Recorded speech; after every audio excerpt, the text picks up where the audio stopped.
जय तिरंगा मेरे प्यारे दोस्तों सोमवार और मंगलवार को सोशल मीडिया पर दिन भर दो हैशटैग सेव लक्षद्वीप और लक्षद्वीप ट्रेंड करते रहे। सोशल मीडिया यूजर्स लक्षद्वीप के प्रशासक को हटाने की मांग कर रहे थे। इस समय प्रफुल्ल खोराभाई पटेल लक्षद्वीप के प्रशासक है और उनके कुछ फैसलों से स्थानीय लोगों में भारी गुस्सा है। लोगों का मानना है कि इन फैसलों से उनकी संस्कृति और धार्मिक पहचान को नुकसान पहुंचेगा। पटेल गुजरात में नरेंद्र मोदी सरकार में गृह मंत्री रह चुके हैं। वह पहले भी कई बार विवादों में के केंद्र में रहे हैं। लक्षद्वीप में लिए गए उनके फैसलों से फैली नाराजगी से पहले भी उनका नाम दमन और सांसद मोहन देलकर की रहस्यमयी मौत के मामले में आ चुका है। कांग्रेस, एनसीपी और वामपंथी पार्टियों के संसद ने पटेल को हटाने के लिए राष्ट्रपति रामनाथ कोविंद को पत्र लिखा है। हिंद महासागर में मौजूद लक्षद्वीप 10 द्वीपों का एक महासमूह है। यहाँ 75 से लेकर 80 हजार लोग रहते हैं। यह क्षेत्र सामाजिक और सांस्कृतिक तौर पर केरल के नज़दीक है। रणनीति के तौर पर यह भारत के लिए बेहद अहम इलाका है। तो दोस्तों, केरल के सीपीए सांसद और पार्टी के राज्यसभा में नेता एलरम करीम ने राष्ट्रपति रामनाथ कोविंद को एक पत्र लिखा कर मांग की है कि प्रफुल्ल खोराभाई पटेल को लक्षद्वीप के प्रशासक पद से हटा दिया जाए। बीबीसी से बातचीत में करीम ने कहा कि वह प्रफुल्ल पटेल मनमाने ढंग से व्यवहार कर रहे हैं। वह यहाँ के स्थानीय पंचायतों, प्रशासन या नेताओं से कभी सलाह मशविरा नहीं करते और मनमाने ढंग से खुद फैसले लेते हैं। उनके इस रवैये ने स्थानीय लोगों की धार्मिक और सांस्कृतिक पहचान को खतरों में डाल दिया है।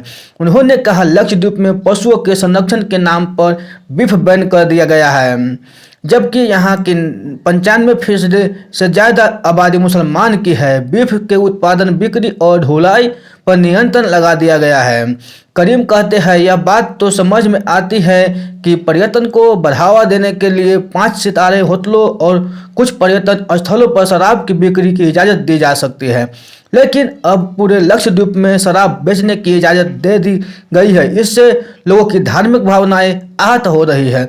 करीम ने चेतावनी दी है उनकी पार्टी सीपीएम और इसके कार्यकर्ता कोविड-19 को लेकर लागू प्रतिबंध की वजह से सड़कों पर नहीं उतर रहे हैं, लेकिन अगर पटेल के काम करने का तरीका नहीं बदला तो सीपीएम उनके खिलाफ सड़कों पर उतरकर विरोध प्रदर्शन करेगी।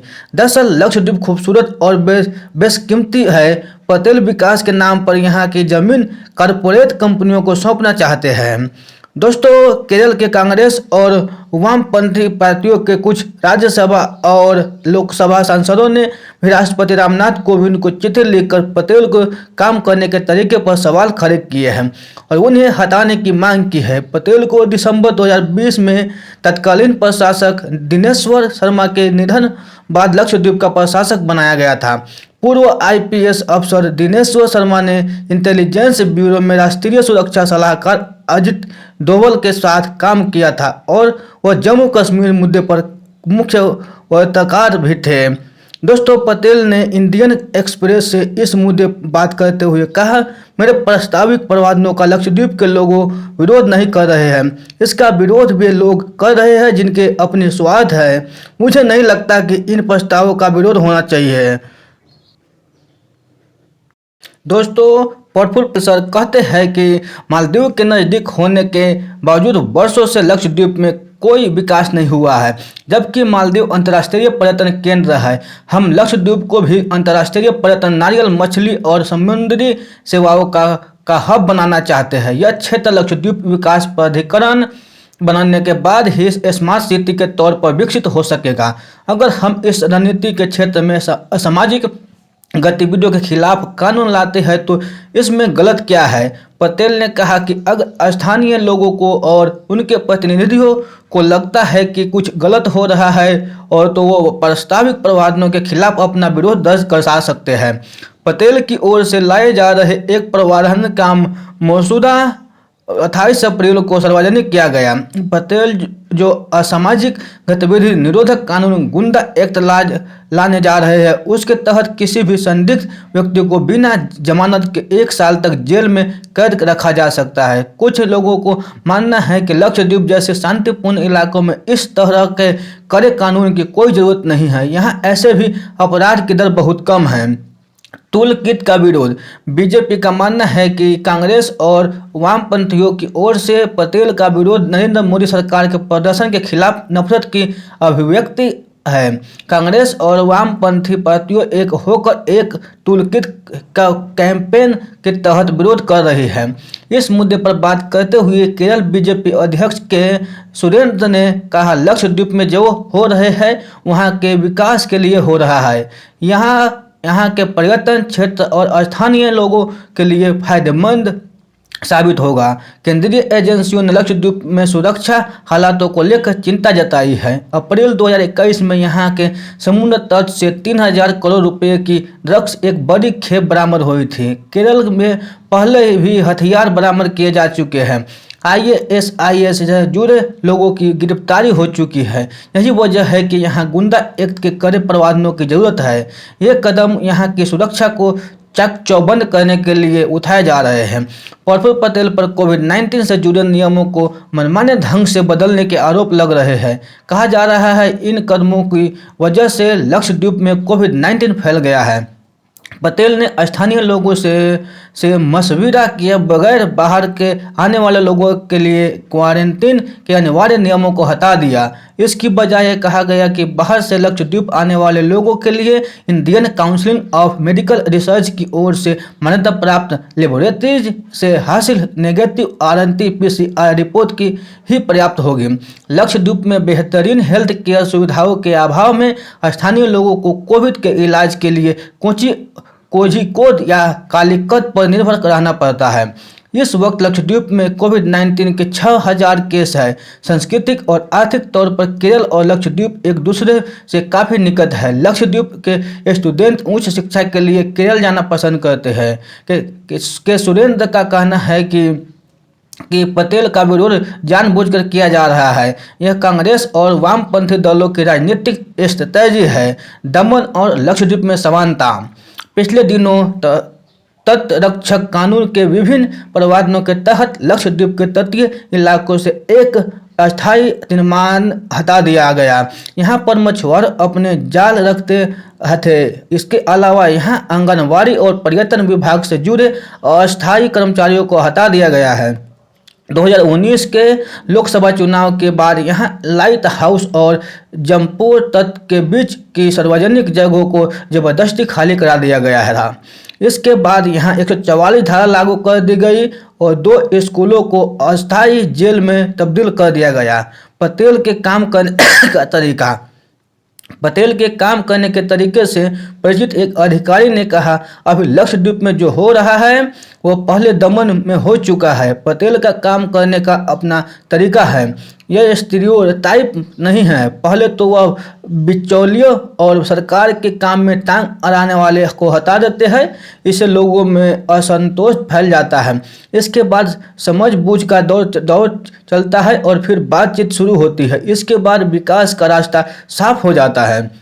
वह कहते हैं कि सिलवासा रिंग रोड पिछले 10 साल से भी अधिक समय से अटका पड़ा था, लेकिन पटेल ने आते ही इस पर अपने तरीके से काम करवाना शुरू किया और 2 साल के अंदर प्रोजेक्ट तैयार हो गया।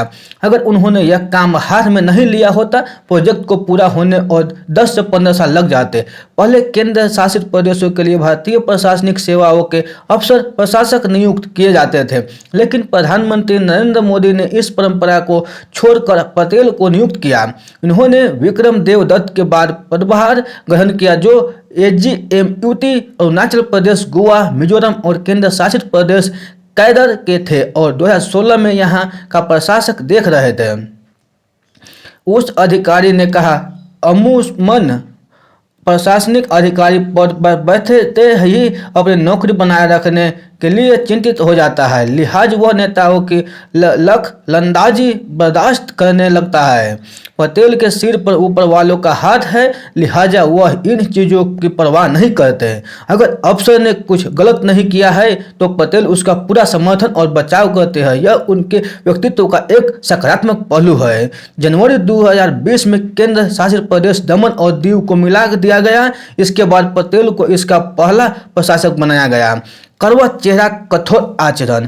केंद्र शासित प्रदेश में केंद्र सरकार के एक उद्यम में बतौर अफसर काम करते हुए पटेल के प्रदर्शन को नज़दीक से देख चुके एक शख्स ने कहा, उनकी दाढ़ी सफ़ेद और बाल काले हैं। उनका स्वभाव बेहद कड़क है। पटेल जो सोचते हैं उसका भाव चेहरे पर नहीं आने देते। वह केंद्र शासित प्रदेश में अकेले रहते हैं। उनका परिवार दूसरे शहर में रहता है।